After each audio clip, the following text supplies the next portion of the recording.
तीन राहगीर रास्ते पर एक पेड़ के नीचे मिले। तीनों लंबी यात्रा पर निकले थे। कुछ देर सुस्ताने के लिए पेड़ की घनी छाया में बैठ गए। तीनों के पास दो झोले थे, एक झोला आगे की तरफ और दूसरा पीछे की तरफ लटका हुआ था। तीनों एक साथ बैठे और यहाँ वहाँ की बातें करने लगे, जैसे कौन कहाँ से आया, कहाँ जाना है, कितनी दूरी है, घर में कौन कौन है। ऐसे कई सवाल जो अजनबी एक दूसरे के बारे में जानना चाहते हैं।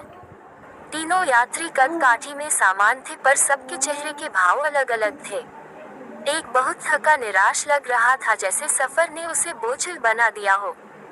दूसरा थका हुआ था पर बोझिल नहीं लग रहा था, और तीसरा अत्यंत आनंद में था।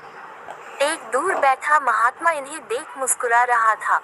तभी तीनों की नजर महात्मा पर पड़ी और उनके पास जाकर तीनों ने सवाल किया कि वे मुस्कुरा क्यों रहे हैं।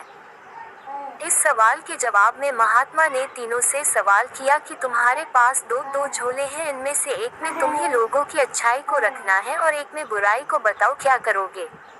एक ने कहा, मेरे आगे वाले झोले में मैं बुराई रखूंगा ताकि जीवन भर उनसे दूर रहूं, और पीछे अच्छाई रखूंगा।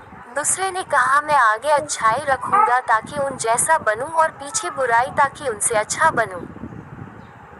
तीसरे ने कहा, मैं आगे अच्छाई रखूंगा ताकि उनके साथ संतुष्ट रहूं और पीछे बुराई रखूंगा और पीछे के थैले में एक छेद कर दूंगा, जिससे वो बुराई का बोझ कम होता रहे हैं और अच्छाई ही मेरे साथ रहे, अर्थात वो बुराई को भुला देना चाहता था।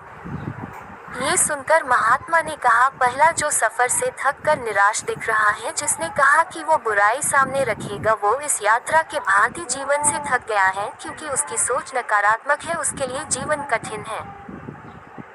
दूसरा जो थका है पर निराश नहीं, जिसने कहा अच्छाई सामने रखूंगा पर बुराई से बेहतर बनने की कोशिश में, वो थक जाता है क्योंकि वो बेवजह की होड़ में है। तीसरा जिसने कहा वो अच्छाई आगे रखता है और बुराई को पीछे रख उसे भुला देना चाहता है, वो संतुष्ट है और जीवन का आनंद ले रहा है। इसी तरह वो जीवन यात्रा में खुश है।